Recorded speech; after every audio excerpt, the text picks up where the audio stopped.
ഇന്ത്യയിലാണെങ്കിൽ ലോകസഭ, രാജ്യസഭ അവർ കൂടി വരുമ്പോഴാണ് പുതിയ പുതിയ ബില്ലുകൾ പാസ്സാക്കുന്നത്, അമെൻഡ്മെന്റുകൾ പാസ്സാക്കുന്നത്.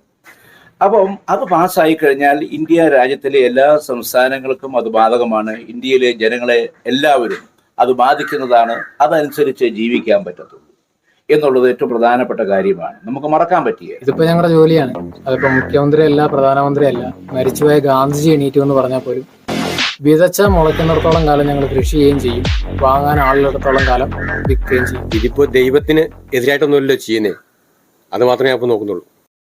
എന്നാൽ അതേസമയം ദൈവത്തിന്റെ വചനത്തിൽ പറഞ്ഞിരിക്കുന്ന പ്രകാരം ദൈവത്തിനുള്ളത് ദൈവത്തിനും സീസറിനുള്ളത് സീസറിനെന്നും പറഞ്ഞ് നമുക്ക് വചനത്തിൽ പറഞ്ഞിട്ടുണ്ട്.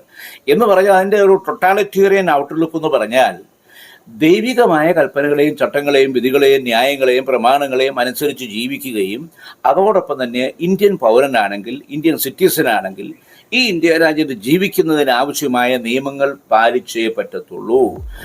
തൽക്കാലം കൈസറുടെ കാര്യം ഞാൻ നോക്കുന്നില്ല, ദൈവത്തിന്റെ കാര്യം മാത്രമേ നോക്കുന്നുള്ളൂ. ഓക്കെ, അങ്ങനെയാണെങ്കിൽ ദൈവം നമ്മെ അനുഗ്രഹിക്കും.